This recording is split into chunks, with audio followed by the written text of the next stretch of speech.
All right.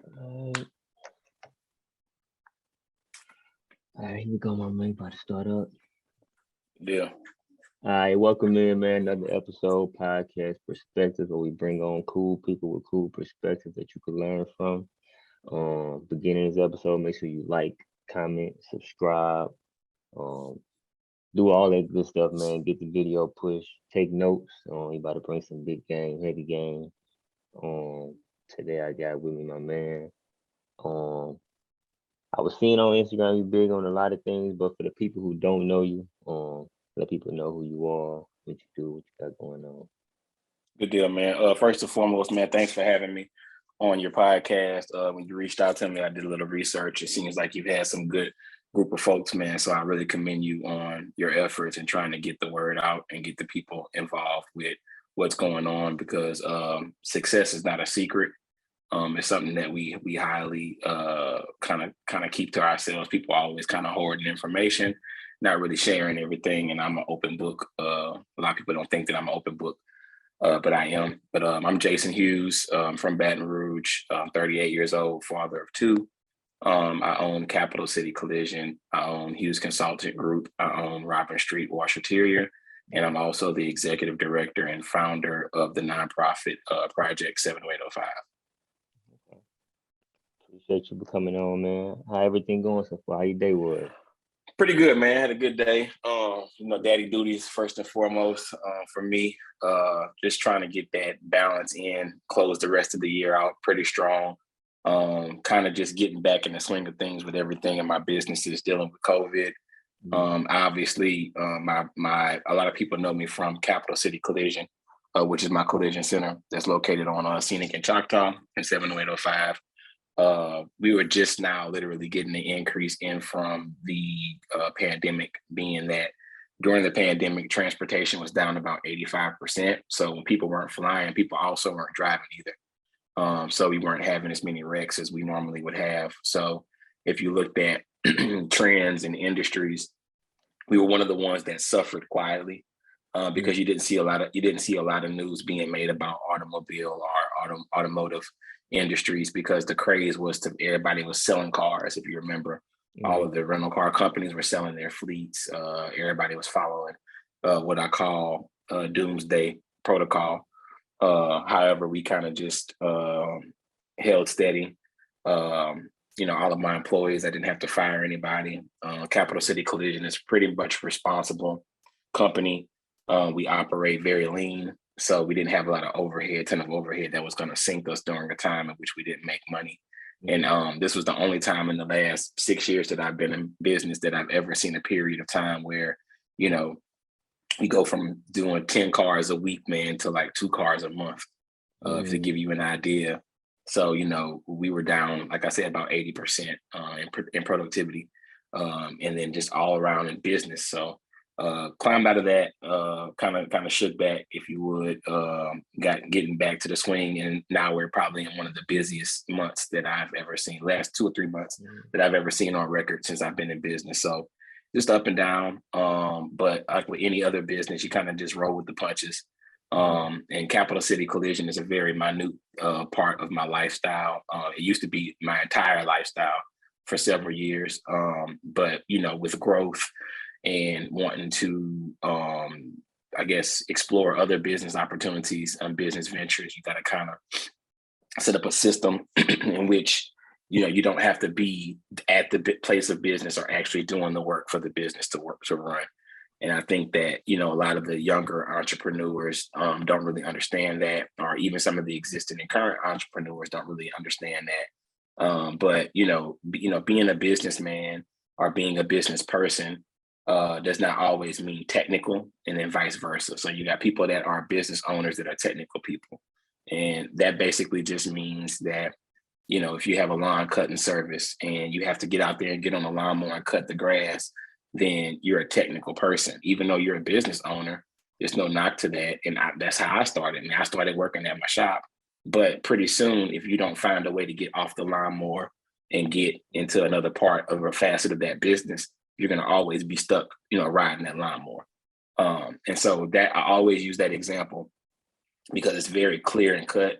and people don't understand it, that, we're so excited to celebrate the Secretary of State and getting the LLC. But that's really just a small portion of what we need to be aware of and be focused on, when doing our business. And like I said, technical people have a God-given talent to do a specific task or skill, right? So you got barbers, you have doctors, you have lawyers, you have all these people.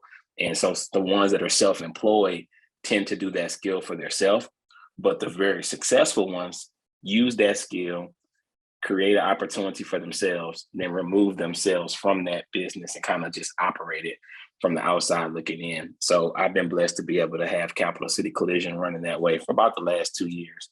And the pandemic really showed me that that's very important in order to have that in place, because a lot of people were exposed, a lot of people went under, and a lot of people had a hard time, trying to just deal with navigating that space. So it's a part of business, man. Everything's not going to be peaches and cream, and in this city, in Baton Rouge, we have a gift and a curse, right? The gift is that when we, as African Americans, we celebrate the grand opening of a young brother's, food spot, or a young lady's beauty salon.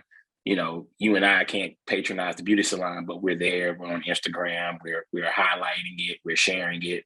But then that hype kind of dies down, after a month or two, and then that becomes the death of whatever that business is, because all too often we overhype it, and we latch on to it, and politicians come and speak at the grand opening. You got the ribbon cutting ceremony, but we're not really setting these business owners up for success. We're setting them up for failure. And the reason why I say that is because we're focused on the next best story. Good news travels fast, bad news travels faster. So just as far as people liking, the fact that, hey, you just started that body shop, like my body shop. Started my body shop, man, I had 18 cars ahead of me before I even opened the doors up, literally. And that's just because people were like, hey, Jason is my guy. I'm going to support him. I'm going to do this. Family members was like, hey, I'll go run a car into the wall for you, whatever you need to do. But the fact of the matter is, as a business owner, I have to market these things to other people that don't look like us, people that don't know me, and you have to constantly stay relevant. And it's only pertaining to my industry because I'm a service provider, right? I don't sell anything. We provide a service for people to fix their vehicle. So I don't really sell. I don't have tax to sell something on top. It's like, we're not selling wheels, we're not selling brakes, we're not selling anything other than customer service. And so my mom's in there coughing, my bad, with my son. I know you hear her back there yakking. It's all good. No, that's all. It ain't COVID. Thank God it ain't COVID, right? Listen, you good. But that's been the thing that I've been preaching about. And it's so crazy. During COVID, I feel like about maybe 15 to 20 people have reached out to me, and I've taken the time to do just the same thing. Just kind of sit down, answer questions. In my age, I do fault myself for not reaching back to the younger generations. And it's only because, when you're a business owner and you're getting it, man, you have tunnel vision. And I didn't have anybody to speak to me. I didn't have anybody to teach me. Kind of learned the hard way. My mom's a school teacher, was a retired school teacher, and my dad was a retired plant worker. So nobody in my family could I go to and be like, hey, got this business, I need some help, or I need some advice. Right. So a lot of that was just trial and error for me. But I now see that the more I engage, and the more that I participate in open forums, open conversations, open discussions, podcasts like this one, and just speaking to young folks, hopefully that, I can try to not only motivate, but just kind of deter them from some of the stuff that I had to deal with dealing with businesses, especially in Baton Rouge, and just life in general. We're not going to just say business, just life in general, as an African-American, male or female. So I like that. Listen, you touched on a lot of cool points. Like, for example, you talked about like that passive income, being self-employed. Like a lot of the younger generation, my generation, they hear that word and they're like, yeah, I want that passive income. I want to sit back. But it's like, you have to become that self-employee, like be self-employed and work in a business, do the technicals, and then build your Correct. system so that you can remove yourself from it and you know how it should be applied. You talked Yeah. about that. Well, you got it. I think I think the best way too, just to touch on that since you're speaking of it, I learned the old fashioned way, which I think is probably one of the best ways that you can. I actually worked for somebody who turned out to be a competitor. I worked at a shop for about 2.5, 3 years. Probably credit them with everything and learning what to do and then kind of learning what not to do. And meanings that, there's no substitute for experience. You have to go through some things to understand the way things work. And so for in business, sitting back and kind of helping this guy run his business, and then also helping him grow his business, it taught me a lot of patience. It taught me a lot taught me a lot about how things just work in general. So like when we're in our younger years, we're so quick to go get a job or we go run and get a job. So I think my first job was Winn-Dixie.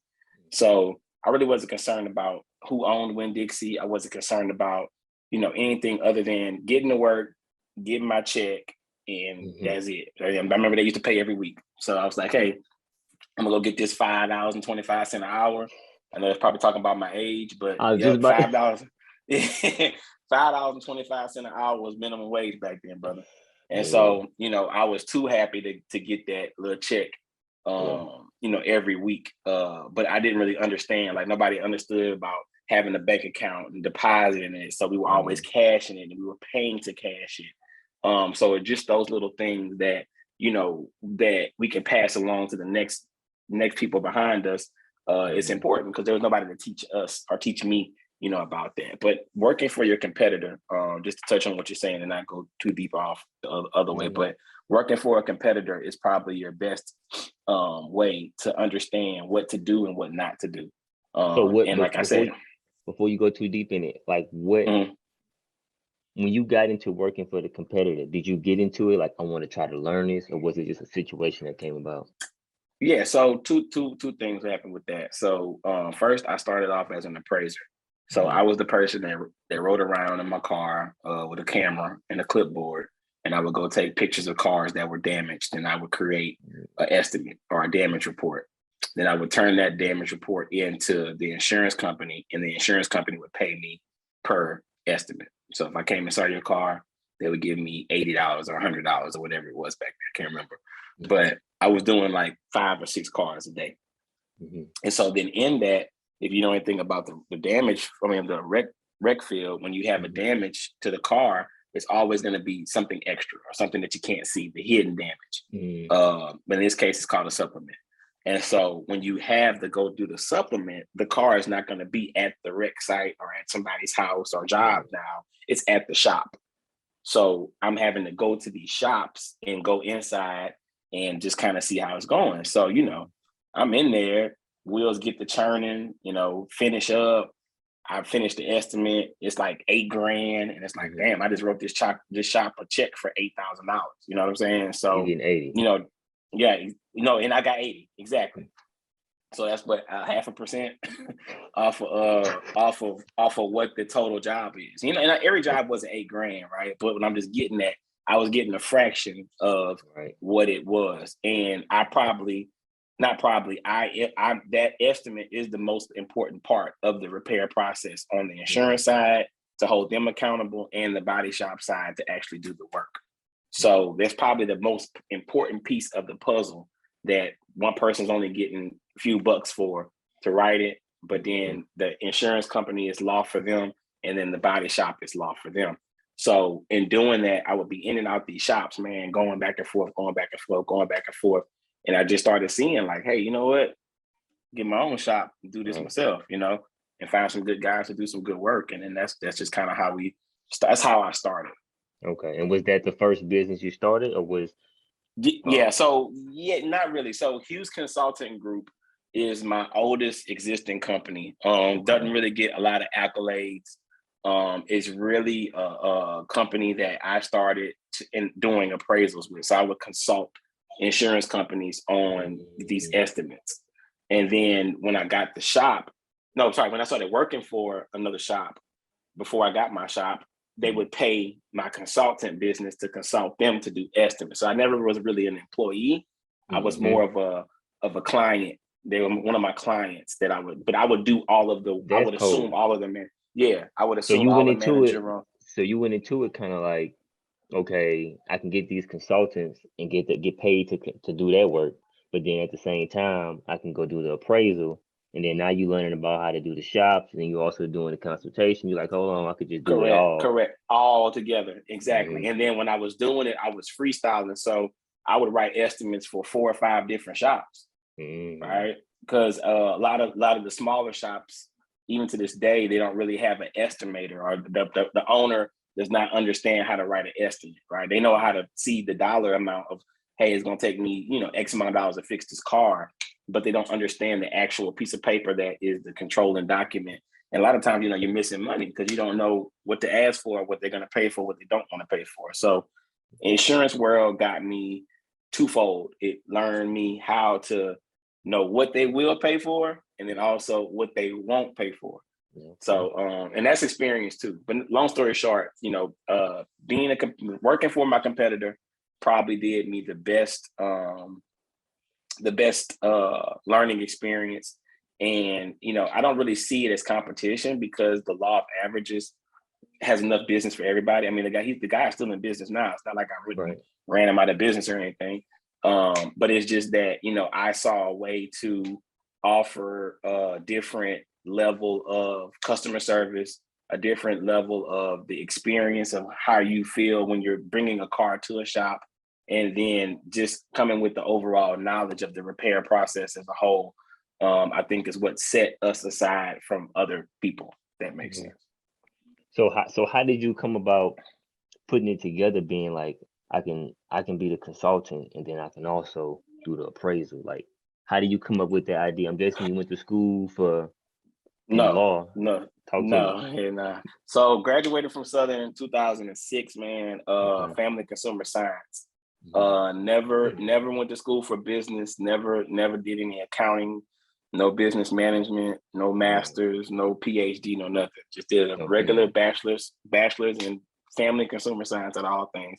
But in college, I wasn't really, college kid average. I was in the streets. I was really, really hustling the streets. And so during that time period, I don't know if you know my story, but I got incarcerated a week after graduation. Yeah. So I got incarcerated. Talk about it. You hear all that. Yeah. So I got incarcerated a week after graduation. Did 5 years federal time. And so I was 22 at the time. Yep, 22. Got out 27. And then when I got out, that's when I started the consultant business. And so with that, I had to go to school for appraising. So I went to Texas in Dallas and learned how to write appraisals and learn how to estimate damage. And it wasn't just on cars, it was on cars and houses. And so that was the only real formal training that I had for the craft. But it allows you to be certified. Once you're certified in Texas, Texas has reciprocity in like 33 other states. So once you got into Texas, you can be, and the reason why is because of the catastrophe, right? The catastrophe is like whenever they have like storms, hurricanes, floods, whatever, you can literally go to work in that state without having any type of credentials other than the ones that are given to you by the state of Texas. And that particular state will accept you. So I did that. I did that for I think it was like a month. It's like a series of weekends. You go like one weekend, you get the education, and then they take you out in the field, blase. So that's the only real education that I had when it came down to the appraisals. Now the business thing was just something, and it's weird, but it just kind of came naturally, man. Understanding business is a very complex thing. And so when you're looking at the way companies are built, right? Companies are built to solve problems. All right. I'll say it again. So if you look at any good company, company is built to solve a problem. All right. So take, for instance, Apple. What does Apple do for you?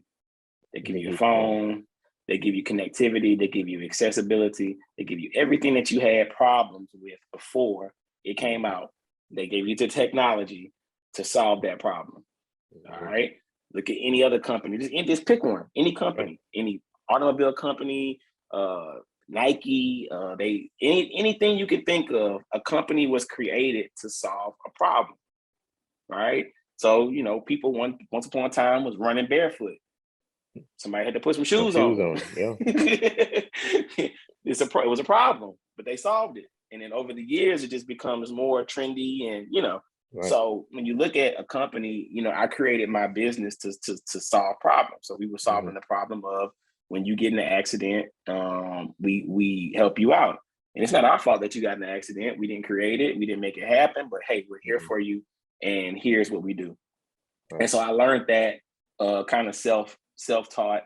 And then, like I said, just through experiences. And so the consultant group or Hughes Consultant Group slowly transformed from consultant piece to real estate portfolio. And so because I had the business for such a long time, no bank was recognizing anything that I came up with right away. So like Capital City Collision, when it first started, couldn't get a lick of funding for them because they were a brand new business. So I had to use Hughes Consulting Group because I had started it in 2011. I was filing taxes, making money. So they had a good track record behind them. So that forced me to put stuff in Hughes Consulting Group's name. And then before you know it, now Hughes Consulting Group turns into a landlord. We're still consulting, but we turn into a landlord. So now when Capital City Collision is created, they need somewhere to be housed. So Hughes Consulting Group says, hey, okay, buddy, we'll go and get a building. We'll buy it for you and we'll charge you rent for that building. But, it doesn't care. It doesn't matter that the person that owns Hughes Consulting Group also owns Capital City Collision. That's not illegal. So what we do is we keep that together. And now what have we just done? We've created two forms of income. I'm getting rent, right? So the rent's obviously higher than the mortgage. And then I'm getting a business that's generating cash in Capital City Collision. Does that make sense? So yeah, I'm following. So it kind of started off as an idea, and then it came with a plan. And then the plan was to find a building. And instead of Capital City Collision buying that building, we let Hughes Consulting buy the building. And then we turn around and rent it out to Capital City Collision on a long-term lease, just like you would any other business. Yeah. That's cold. And that's a lot of stuff people don't understand, like that structuring like that and putting that together. Right. Like you're basically paying yourself to pay yourself. Pay myself to pay myself. And then we keep all of our insurance and everything separate. And we file our taxes and everything separate. But at the end of the day, Hughes Consulting Group wants that check every first of the month. And I want to get into this real estate side, but I want to twist you back a little bit. That's fine. So how do you get this mindset to be like, these are the things I want to do? You said your mom and your pop wasn't in that lane, and then you went to school for one thing, and that wasn't about doing business or having a business. So where does the mind frame come to be like, I want to start businesses? Is it somebody in your ear? Is it a mentor? Is it a family member? No. So it was actually, bro, just me. And I hate to say it like that. I say it the best way possible. It was just me really understanding that, I always had a hustle. I always, you can date this back to like middle school. And I remember when Sam's was the big thing back then, going to Sam's. My mom used to go to Sam's. And she'll get these buckets of blow pop. She'll get these boxes of airheads, and 1 + 1 = 2. So it's like, I'm gonna take these airheads, and they costing less than 10 cents, and I'm selling them for a quarter. I'm making 15 cents on each one. I'm running through them by the dozens a day. And then blow pops, they costing 5 cents. I'm selling them for 50 cents, 25 cents, and so that always kept me in the like the hustle, Right. So then, when I was, doing whatever in the streets, that was a business. was running a legit business, right? So when you look at it after sitting down and thinking about it for 5 years, I was like, yeah, I think I know how to run a business, but I need to find something else to hustle, Change and so change up, right? Change up. Same mentality, same work ethic, same everything. It's just changing up what I was hustling. So instead of hustling in the streets, it's like, hey, I can still take this network of people that I know and tell them this is now what I have to offer. And so, it takes a lot to get it to catch on. But after a while, if you start to see it sustain or kind of like run steady, then you kind of got something or you're on to something. But I do believe in trying to create your own lane, because the worst thing you can do is like go on Instagram and look at a guy that's doing I don't know, it's anything, you name it, clothing design. Okay. They got a lot of people selling clothes, right? And it's not to knock the person that's designing clothes. I mean, you could be the next Gucci, who knows? But the point about it is that particular market is so oversaturated with people trying to get on. Chances are you probably won't make it, right? And that's just being reality. Doesn't mean don't stop, don't quit, don't, but when you're creating this hustle or you're creating this mind frame, you have to look at it and approach to say, what is going to set me apart from the next man selling t-shirts, or the next woman that's got a boutique online, or the next, what is going to set me apart? Is it going to be my price? Is it going to be the product? Am I going to get Barack Obama to put a t-shirt on? Am I going to get Michael Jordan to wear it? It's right. So, you have to come with some type of plan or strategy other than my homeboys think it's a good idea. My girlfriend's going to wear the shirt, her friends. You got to look past my cousin love these shirts. Yeah, man. But that's how people get confused. Let me piggyback on it for you. When he talk about like, don't find somebody doing something and say, I'm gonna do that because they doing it. He not saying like, don't do it because they're doing it, but do it because you want to do it and know why you're getting into it. I mean, I'm from Baton Rouge as well, and anywhere you go at, you'll see a Burger King and a McDonald's right across the street. But that don't mean McDonald's gonna be like, well, we got to get out of here. Burger King here. It's just, how can you solve the problem? And how do you put it together and make it make sense? So look at it. Look at it. You said, you just gave a great example. But what if I told you that McDonald's don't even care about a hamburger, a French fry, or a cold drink? They're a real estate company, right? So they're solving a problem by also creating wealth beyond our imagination. Yes, they're one of the biggest real estate holders in the world. Yeah, because they own every one that they have, and they franchise it out to somebody like you or me that's going to come along and give them a bag, and they're gonna say, "Don't worry about it." Right? Don't worry about it. We're gonna put the commercials on TVs. We're gonna give Travis Scott meals out, and you just be open and follow our model, and everybody's gonna eat. But at the end of the day, we're still gonna own the dirt that you have this particular property on, and that's how they get by. So they don't care about a sandwich or a French fry, and they don't care about being across the street from a Burger King or a Wendy's, because they know that they're gonna have their own people that come and support them. Right? Now, if you got a restaurant and you want to focus, look at Cane's and Zaxby's. You know the story behind that. Zaxby's was first. Zaxby's was first, but Cane's took it to another level. Okay. What that was about? Zaxby's was whatever that college town, I think it's wherever Auburn is, I think, if I'm not mistaken. It might be Auburn, just in Georgia, I believe, somewhere up there. It was created. They started it. And the rumor is that the dude Todd Graves, I don't know if he got whiff of it or he had it or something, but he brought the idea back to Baton Rouge. And I remember my senior year eating Cane's at the only location they had by LSU for prom. My junior year, I believe. Yeah, I'm sorry, bro. My junior and senior year, I went to prom and we ate at the Raising Cane's on LSU campus. And so just to see that growth, he took an idea, didn't steal it or steal nobody. He just said, hey, listen, this is something that nobody's doing in Baton Rouge, and I'm going to bring it here and I'm going to make it work. And that's how he did it. He didn't say, I want to go sell hamburgers like McDonald's doing because they're making a lot of money. I want to go sell chicken nuggets with the Burger King because they make a lot of money. I don't want to sell ham. They don't look at it like that. He looked at it like, hey, this is an opportunity. Nobody else is selling chicken fingers and French fries. And it started just like that. And he was actually back there cooking the food.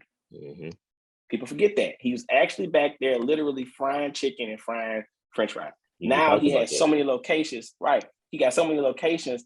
There's no way in hell he's getting back there and frying chicken and French fries anymore. So you got to look at it, and then you also have to develop your company to scale. So like a lot of mistakes that we do as entrepreneurs is that we don't work backwards, right? So somewhere, somehow, 6 years ago, before I started Capital City Collision, I envisioned all of this, right? I envisioned a multi-million-dollar company in the middle of 70805. I envisioned employing people. I envisioned taking the profits and giving back and doing philanthropy in the area. I imagined all of that. But I had to be real with myself and say, how am I going to get to that point? Yeah. How do I get there? And if I ever get there, what are some of the things that I'm going to need? Accountants, volunteers, managers, employees, different things that I never had experienced. But I had to understand that if I'm going to dream this big, I have to make sure that I don't outsource myself or outscale myself, because I'm looking at it one-dimensional, meaning I'm trying to make it from the bottom to the top, instead of envisioning the top, looking at the bottom, saying, hey, I don't want to go there, but I know I have to start there to get here. So what do I need to fill that gap? And so that is one of the most realest conversations that any entrepreneur can have with him or herself, because that's a reality check, right? It's kind of like, I'm opening up this thing. How many people do I need to have to keep the doors and the lights open and on? Like, what do I need to do? How many pants sets do I have to sell? How many shoes do I have to sell? If it's your business doing this, how many podcasts do I have to have? How many people have to watch it? How many people have to like it and share it for me to get some traction? You start thinking about that. And if you're not getting those numbers, now you know where to go target. You know what? I got to start hanging out some more. Or you know what? I got to start dealing with some other people to get my podcast out there, because you've already envisioned it being the top podcast or the million views or whatever, right? So when you look at that, you today, if it happened tomorrow, realistically probably couldn't handle it. You would need to get you a publicist, a stylist, a background. A lot of stuff would change, but that doesn't mean that you don't ever prepare or rule that stuff out. You just know that if we can sit Jesus down and talk to him, your podcast would go from, a couple thousand people to, 100 million views, correct? Exactly. So, you always look at it like that, because you want to prepare yourself that you don't really outscale yourself. So it's like the same thing with me. Too much business is bad business. If I get too many people in there and I can't perform the same services and duties for each and every person, everything goes down, right? So prime example, but yeah, definitely looking forward, kind of scaling back, working backwards is what I call it, but making sure that you're up to scale, so that way you can create something solid that lasts. And you touched, once again, long-winded, but it's game. So make sure y'all taking notes on this. So yeah, man, I'm just really spitting off the top of my head, bro. That's what we here for. I didn't rehearse it. I'm just trying to give people, a different perspective. I know a lot of people might follow me on the Instagram and Facebook and think that I'm one way. I'm not, bro. I'm like a really down to earth, bro. I talk to anybody that want to talk. I, try to listen to as many ideas as I can, as humanly possible. I just don't be having the time. So people be like, oh yeah, he's unapproachable. Oh man, it's like, nah, I talk, just don't waste my time. You know what I'm saying? Like, be punctual and try to get what you want to get and learn. I'm not charging nobody for it, right? But at the end of the day, it was only $1,500 for the podcast, though, y'all. Oh yeah. Make all checks payable to Hughes Consulting Group.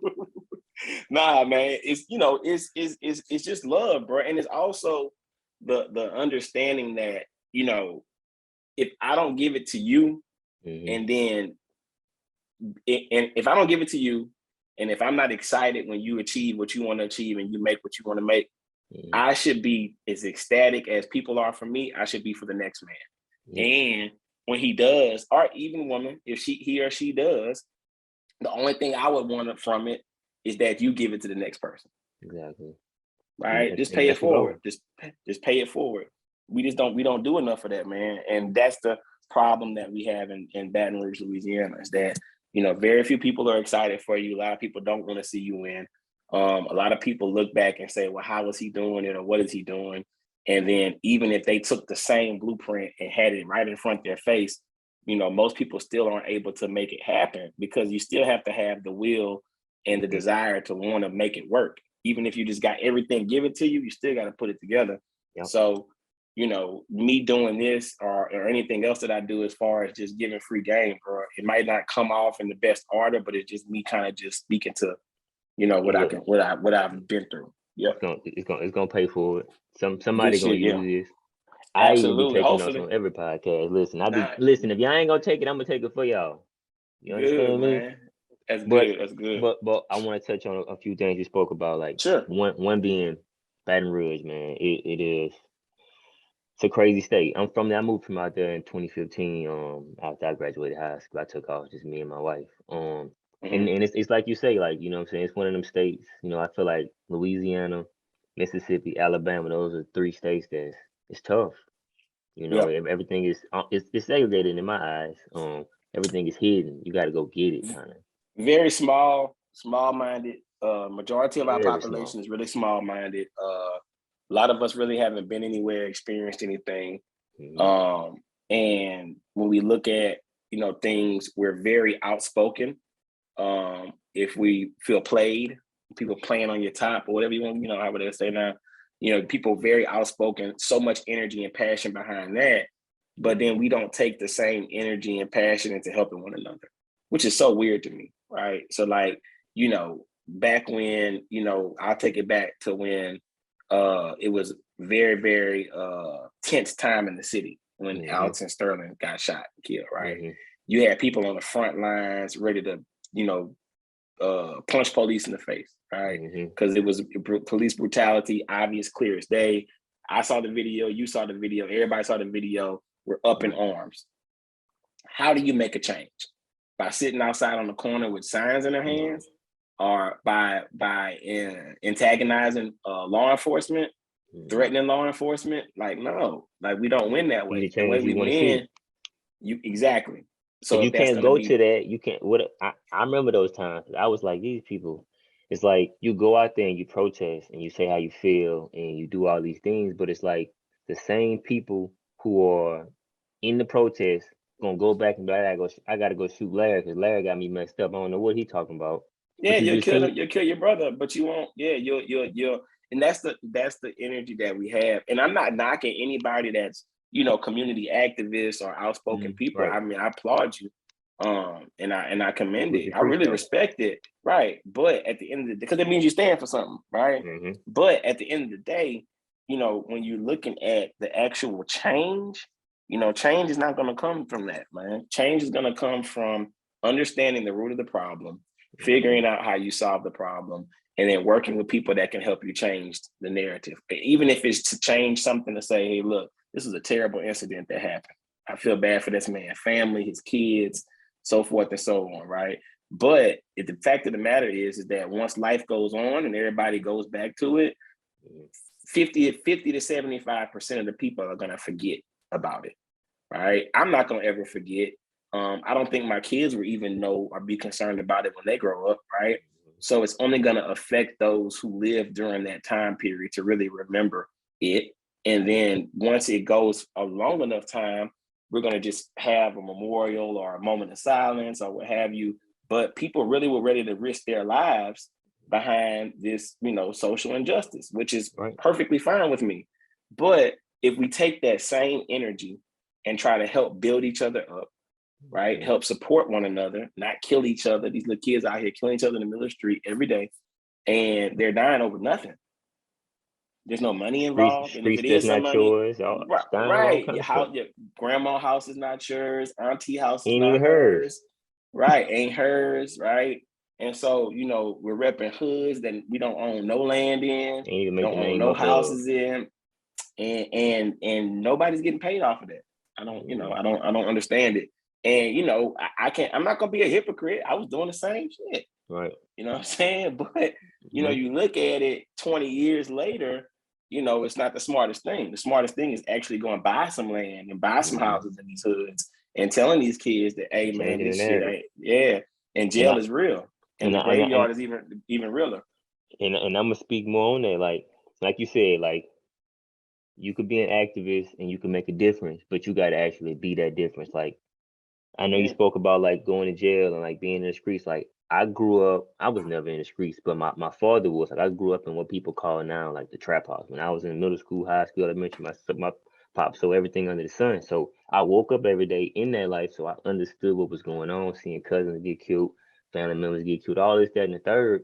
But it's like, what difference will you make? Like, will I go down that same path and be like, I'm about to go be a street dude? Like, he was very transparent with me. Like, so I seen everything under the sun, but it's like I chose to be like, I'm gonna take this same system, but I'm gonna apply it to something else. You know what I'm saying? That's why correct. I took off and did things that I did, because it's like I want to make a difference and be like, these are the things you can do. You don't have to be in the streets and be cool. Like you gotta be that change. But something I want to switch it to, since we're talking about like social injustice and Baton Rouge, like I want to talk about like Mhm. the community change. Like I spoke with Good. Yeah. somebody, gave me some good information. Shout out to you. You know who you is, baby girl. She was saying like you do a lot of stuff in the community. Like, can you speak on the different community things that you do out there in Baton Rouge? Sure.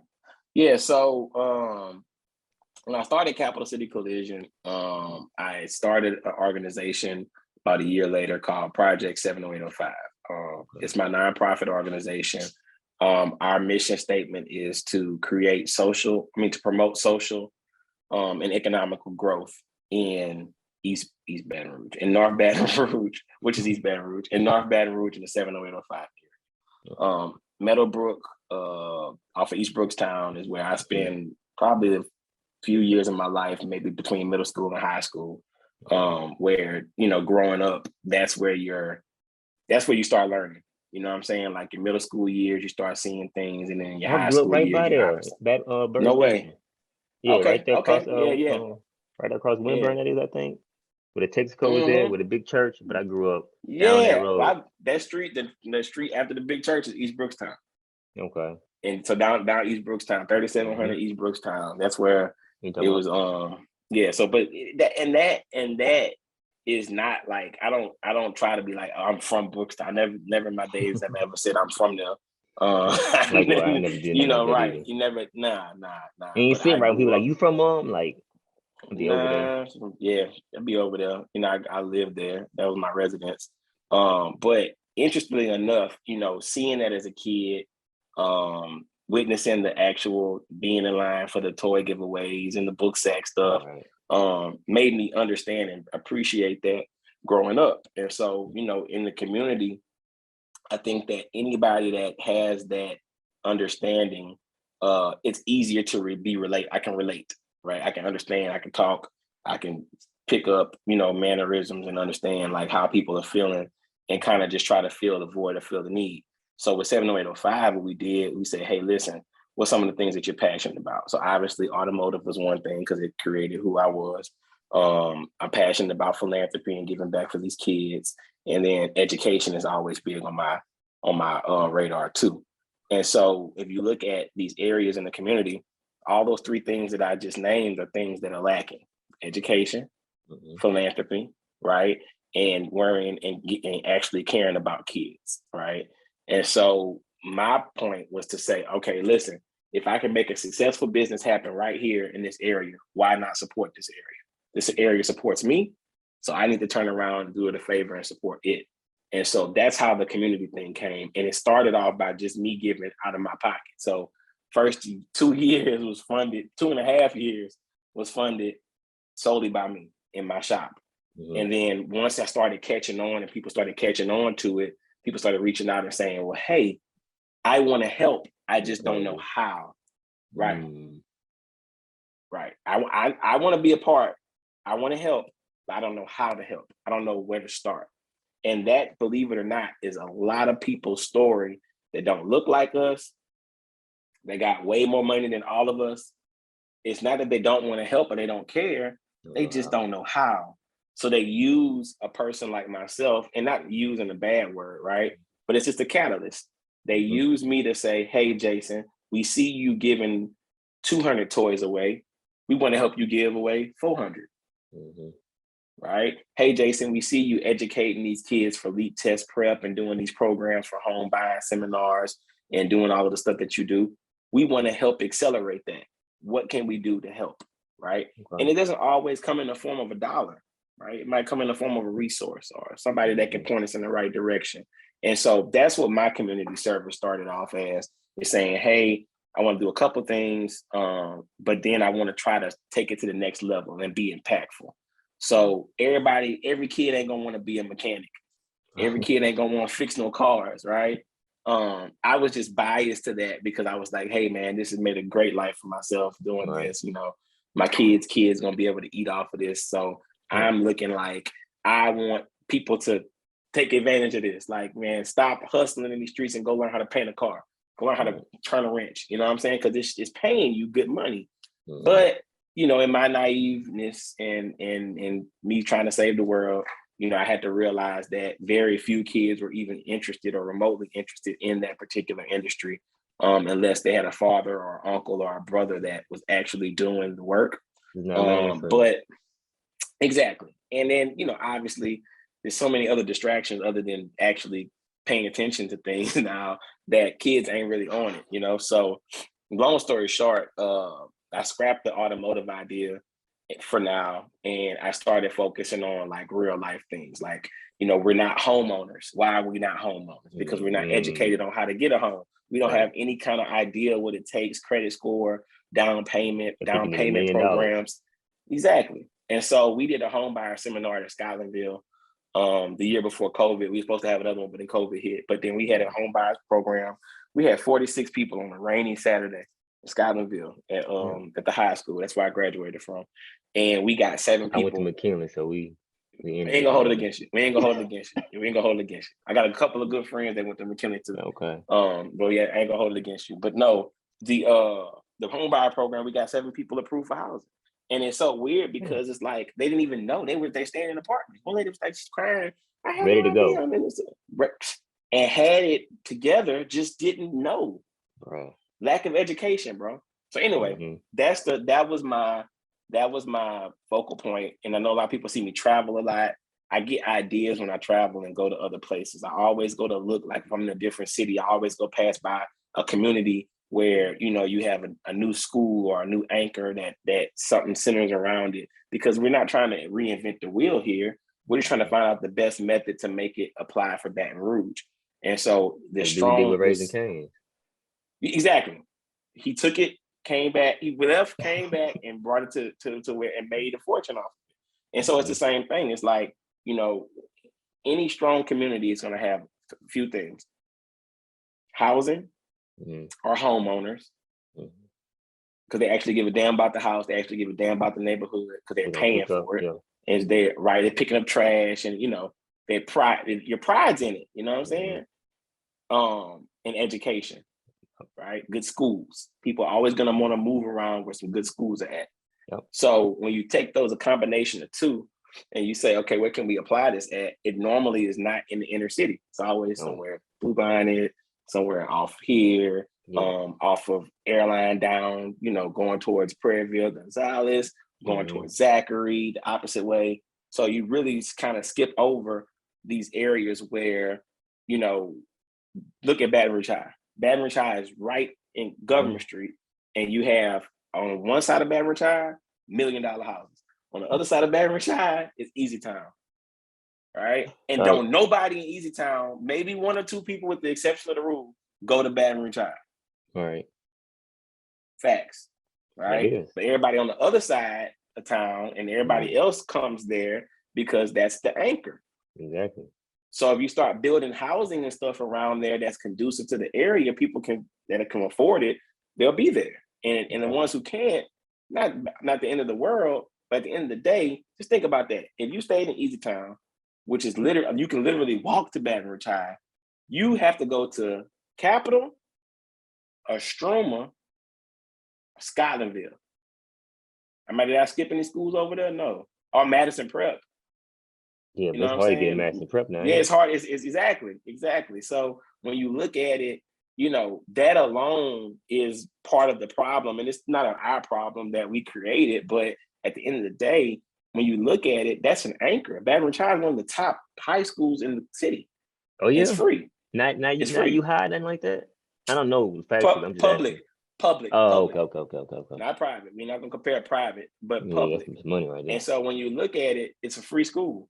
Mm-hmm. And the people that live majority in that area can't use it.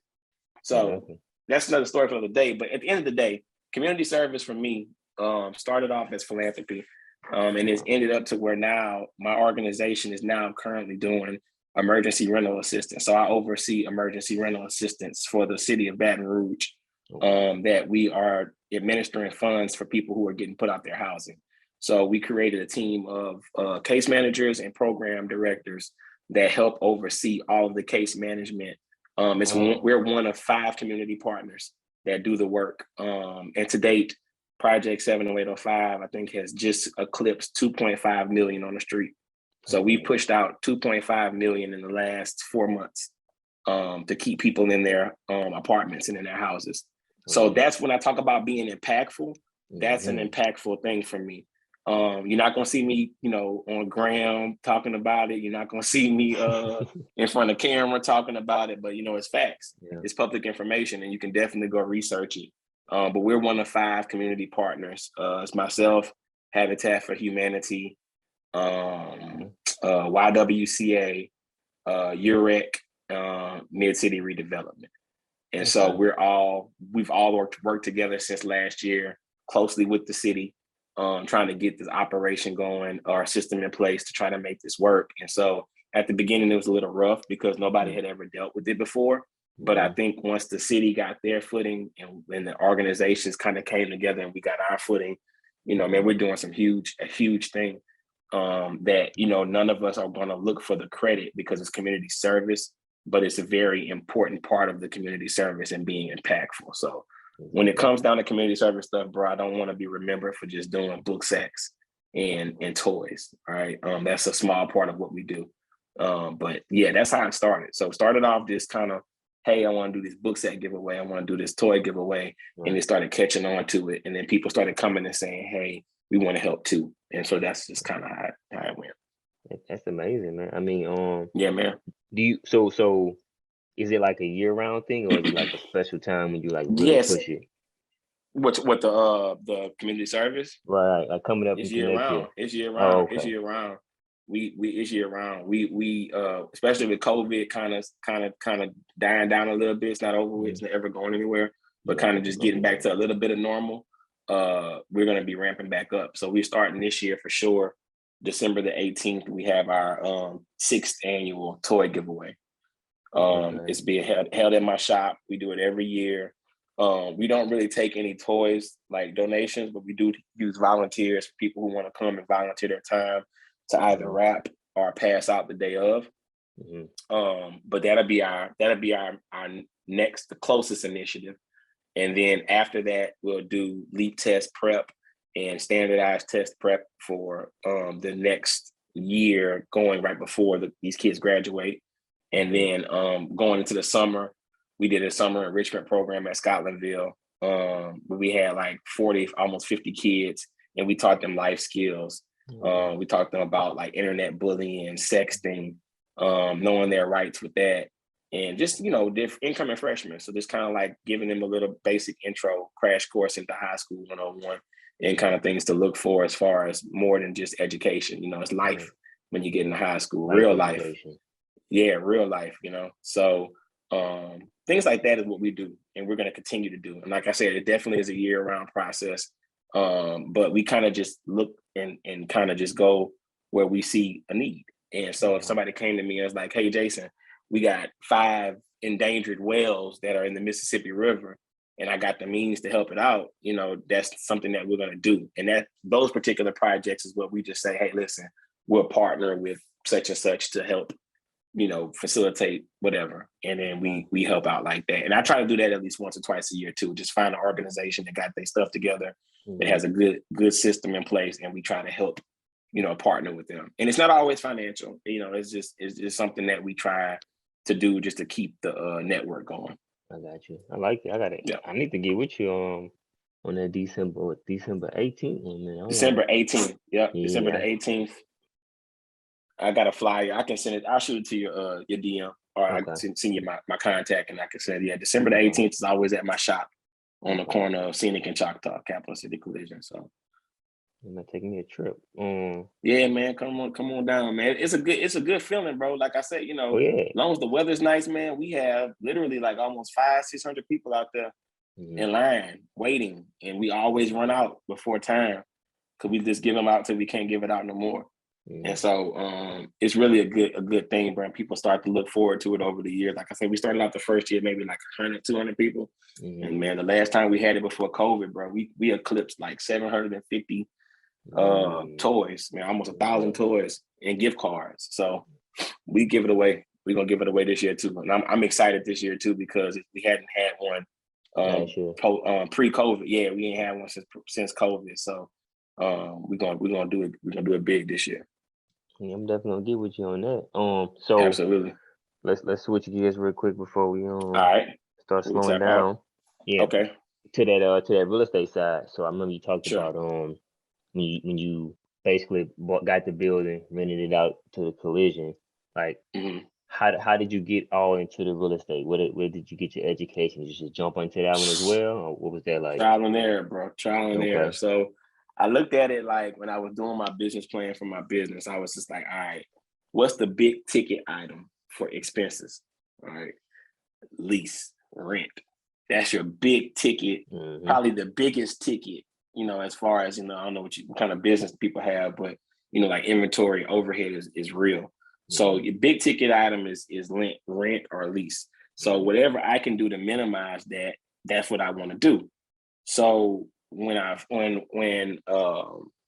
got a chance to buy the building, it's a small backstory behind it, but to make a long story short, did I find the building? No. The guy who I was working with, who the shop was, it was our vision to go into business together, right? And we had this vision. I never, and at that point in time, bro, didn't even think about owning a shop. I didn't care about owning a shop at the time. I was still, my consultant, getting this money here, this money there, this shop here, this shop there, really like just turned up, doing that because it was great money. Right. But when it came across, lack of knowledge, lack of resources, and a lot of misinformation from people that he trusted. Once he got down to it, he realized that, his money was good, but the what should I say? The qualifications of what it is when you really got to go buy something, it's reality, right? So like I can walk in a dealership and want to go buy a Camaro. I got 20 bands in my pocket.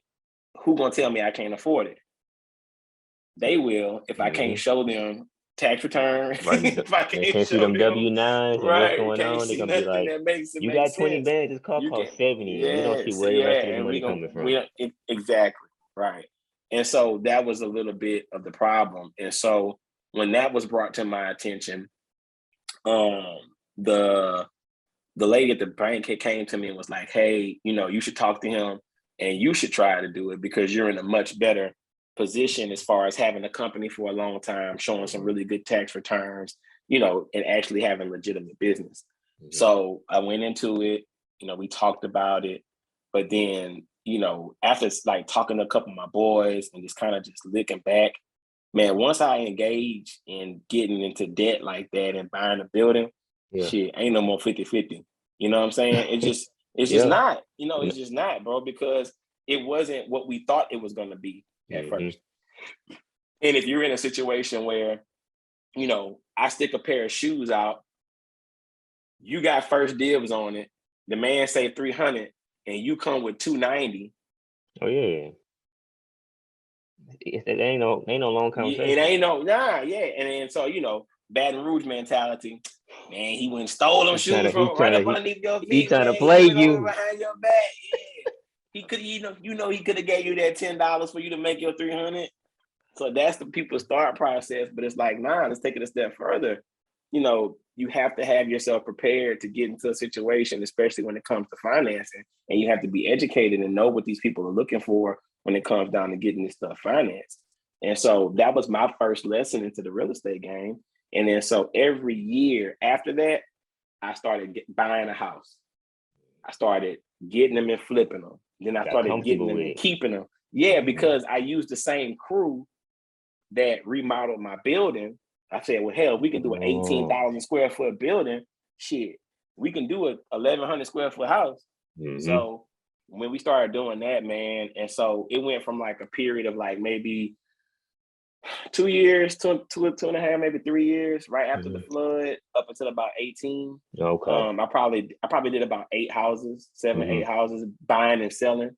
And then after that, and with the profit, I would go back and buy another one and keep it.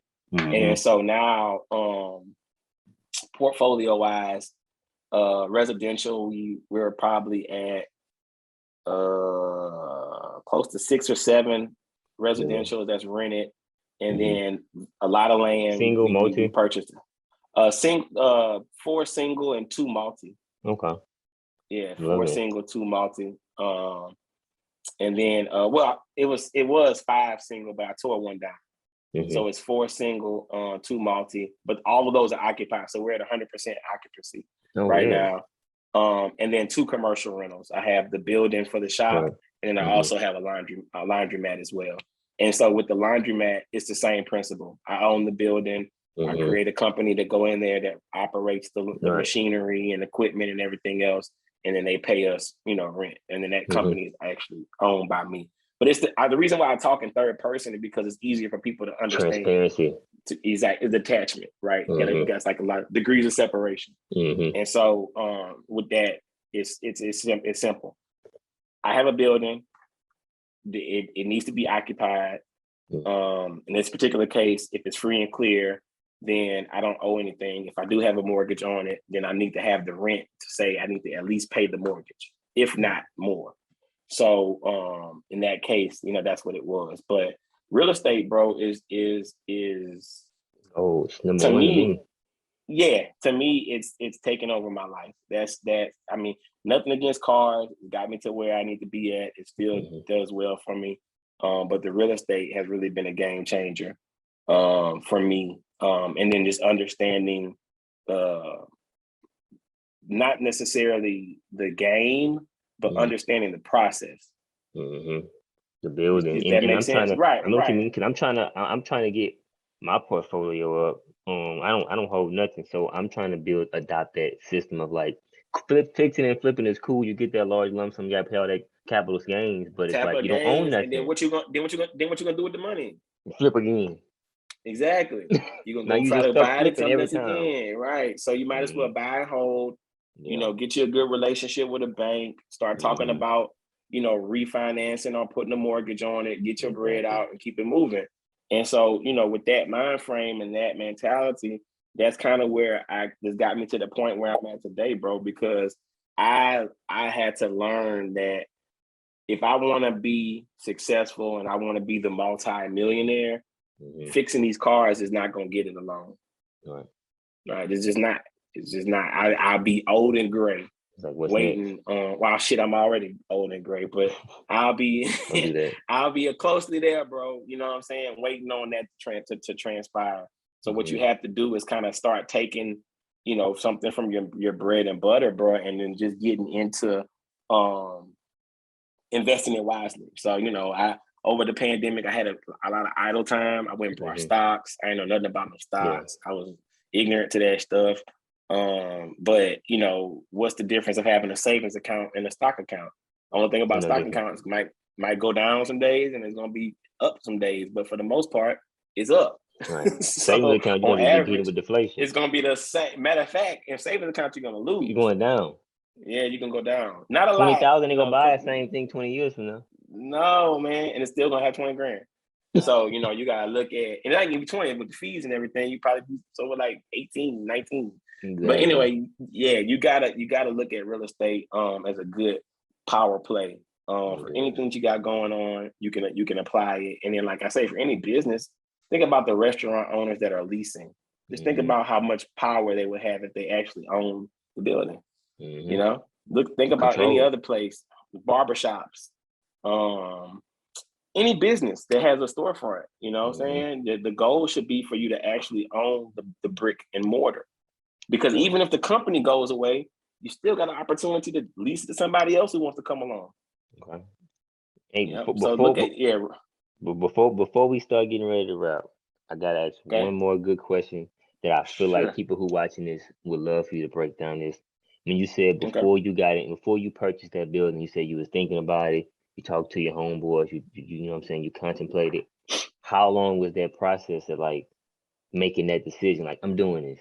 Like, what was your mindset like? Like, I'm gonna do it. Forget it. When I decided to quit the job that I was working at, which was the old body shop that I worked at, that was go time. It was like, all right, burn the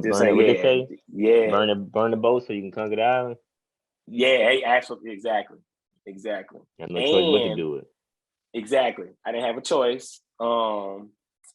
I was a newly father at the time. My son's 7 now, so that was definitely a long time ago. But being a new father, I know, but I keep saying that. I gotta stop. People think I'm 21 still now.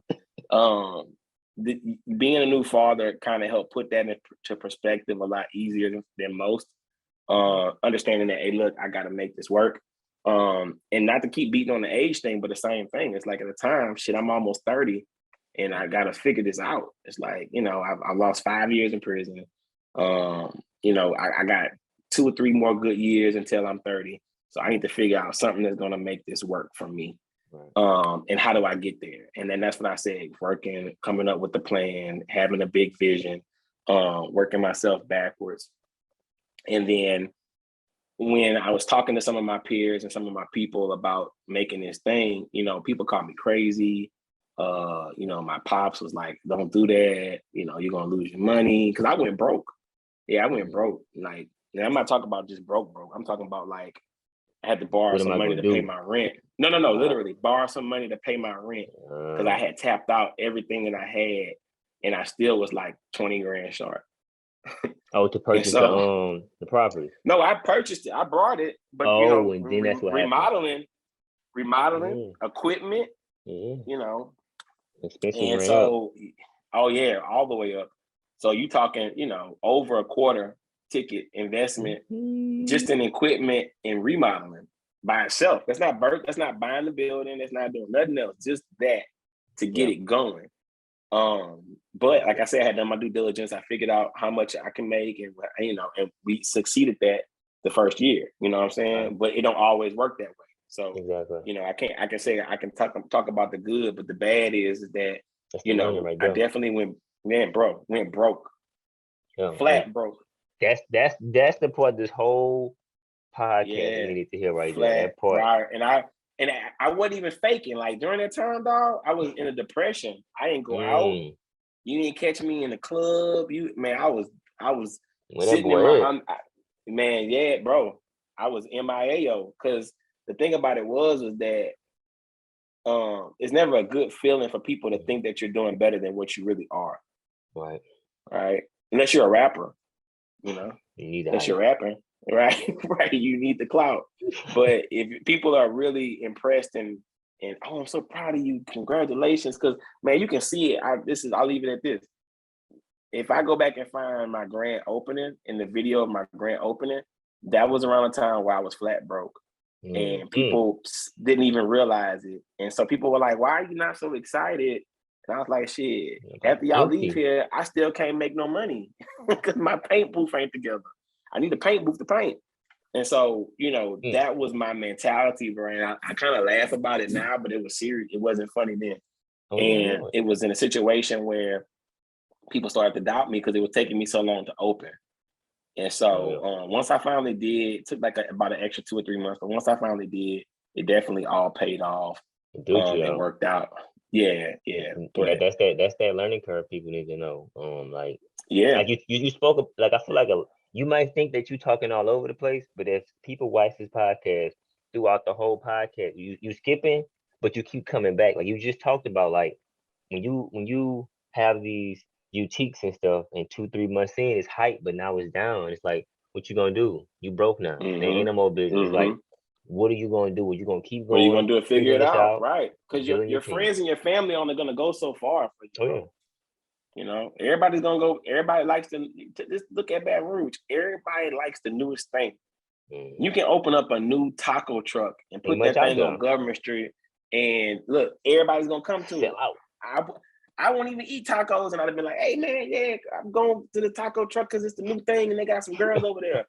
But then, shit, 2-3 months later, man, I ain't going over that too far. Exactly. You didn't overlook Spanish speaking people. You didn't overlook everybody else that really focuses on tacos. Exactly. Because, you know, your mama and them, your cousin and them, your homeboys, your classmates, they all came and supported you. That's not going to be your real customers. They just a beginning support. That's it. And people build businesses off of that, thinking that, man, I had a killer grand opening. This was going to be sustained. And it did not. Normally, a 50% fall off from what I've seen, if not more. And then so it's a shock at that point. It's like, oh my God, I thought I had the best thing smoking, and it's not the best thing anymore. But, you know, I just encourage everybody, bro, like, don't give up. I got told no the first 2 times I tried to buy the building. I got told no by my own bank, coincidentally. But at the end of the day, you know, I'm one of few stories where somebody actually made it work. A lot of times it don't happen like that, bro. And a lot of times people lose a lot of money. Yeah, because, you know, you think it's gonna work and it doesn't. And I call it the Titanic syndrome. You want to go down with the ship, or do you want to jump off the ship before it go down? Hey, me personally, I learn how to swim, so I'm gonna get up off that. I'm gonna jump up off of it before it goes down. And I would just see where I can get to. Exactly. Right. People like to go down with the ship. So don't go down with the ship, man. Listen, do not go down with the ship.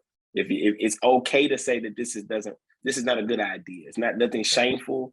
There's nothing, you know, it's actually a respectable thing to realize that what sounded like a good idea ain't really a good idea after you work backwards and you see that this might not be, you know. And I'm not gonna say no names. I had a conversation with a brother a couple years ago. He was trying to get into the restaurant industry. I ain't gonna say no names. I heard that's tough. And yeah, it's very tough. And so he started off cooking out the back door. I'll say that because if I say what I'm gonna probably give it away. So he was cooking out the back door. Right. And so I went to the back door and I went and ordered a plate. And so I'm like, man, this is awesome, man. You know, it's like, yeah. I said, well, shit, you know, have you ever thought about, you know, taking this to the next level? Oh, yeah, you know, big bro. So, okay, well, shit. I said, well, shit, how much the plate cost? So he told me, you know, $10. I said, no. I said, how much does it cost you to make the plate? He said, well, don't know. I said, so let me take it a step further. You turn around and reach for that plate and hand it off to me, but in handing it off, somebody walks by, bumps it, falls on the ground. How much money did you lose? I ain't lose nothing because I'm just gonna fry some more. Oh man, we don't know no better, man. But no, listen. It's only the thought process, and I'm probably paraphrasing the actual conversation. But the fact was that he had no idea if he was making money or losing money. He just know that it was generating money. He had the opportunity to go back and buy. In his hands. Had no idea what it was. But now he has a very successful business. I'm extremely proud of him. Shout out. Very, very, very, very successful business. But he could tell you better than I can that just those conversations got his gears churning to where he says, hey, if I start to get a location, I'm going to need to have an accountant. I'm going to need to have this person. I need to have a business person. If I go get another location and delivery services and everything else, then I have to scale up to that. But me not knowing how much my product costs or how about this? How many plates do you have to sell to stay in business this month? Just sell it. People take that for granted. They think you poking that. They think you making fun of them. It's like, nah, I'm for real. It's you a very selling $15 reasonable plates question. for 10. You know why? Because McDonald's knows how much the cups cost, how much the straws cost, how much the napkins cost, how much the sauce cost. That's why they be like, extra sauce is gonna cost you. You be like, what Because you it cost mean? You us. making all this Right. money? No, it cost not just because, you know, whoever's in the drive-through is handing you a handful of them, don't mean that it's free. You know what I'm saying? It's like somebody has to pay for that shit somewhere. So Somewhere it's if gonna you get want caught. to, man, 100%. So if you really understand your business and you want to be a business owner, and I hear this all the time, Jason, I want to start a business. I got this business idea. Start with the small stuff. How much is your inventory? How much is your overhead? How much is it going to cost to be an employee? How much is your time worth? People don't never factor that in.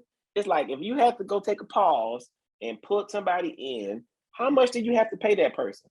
Because if you can't pay that person, you're not making any money. Mm-hmm. Yeah. Just because you're doing it and making it work, right? You're not that. If somebody had to come take my place, how much do I have to pay them to take my place? I ain't got And no if money I can't to do that. afford, the business is not as successful as you think, my friend. That's true. Yeah, that's a hard way to put that, but that's true. That's a very true statement, bro. And it's like, Sam Walton ain't in there arguing with nobody at Walmart. Yeah. Arthur Blanks ain't arguing with nobody at Home Depot. Mm-hmm. Elon Musk is not in the building when you buy a Tesla. Probably won't be. Never. You never meet these people ever. Mm-hmm. You know what I'm saying? So you look at it, they found the way to remove themselves and put somebody in place to get you to solve your problem. Exactly. And that's the goal. Yep. Any business. Love that, man. Appreciate you coming on. You got to close us out, man. All right. Close it out with any well, it don't matter what order, but like any announcements you have to make, your socials, and then just anything nothing. You want social media. You can follow me on social media at Hughes Consults on Instagram, at Hughes Consults, HUGHES Consults, CONSULTS. So it's Hughes Consults. I'm on Facebook, very easy to find, Jason Hughes, Baton Rouge. They got two of us. One's a state representative. I'm not him. I'm the other person. And but he's still good people too. Shout out Jason Hughes, state representative, state rep Jason Hughes. And then LinkedIn, obviously Jason Hughes as well. And then if anybody wants to have any questions or wants to follow up, they can always DM me or send me a message. I'm pretty good to respond within 24 hours. And I can send my email address out. And I can also provide you with contact information if anybody wants to reach out. And then, like I said, the only thing that we have coming up, bro, is a toy giveaway. December the 18th. If you know any kids, any families that are in need, you can send them to my shop on that day. We'll probably kick off about 9 o'clock that morning. I'll also provide you with the flyer that if you want to push on your social media or people, I think I posted it once already, but in the upcoming weeks, you'll start seeing it a lot more once we get past Thanksgiving. And we can start promoting that to try to. Yeah, come on, man. You should come on down. Where you're in? I'm in Atlanta. Atlanta. Okay, yeah, I just came back from there for my birthday. I was just out there. Okay. For my birthday last week. But yeah, man. Definitely looking forward to following up with you. And then I guess my homework assignment for you is to say, in following up, let's try to be more communicating. Let's try to stay in communication. And then we can try to start figuring out some ways that we can try to start reaching out to some people. And then if you would have me on again or whenever you want to have me on again, just reach back out to me and we can set some time up. And then maybe in between time, we can make like a series of some sort to where we can touch on one topic and just stay there. And then we can just kind of keep it going. Yeah, because I know we said a lot tonight, right? Yeah. But I know there's somebody out there listening that's an entrepreneur that probably needed to hear what we said tonight. So I'll sleep well knowing that. Oh yeah, most definitely. Well, there y'all have it. We're closing it out with that. Make sure y'all learn something, take some notes, man, and we out. All right, man. Appreciate you, brother.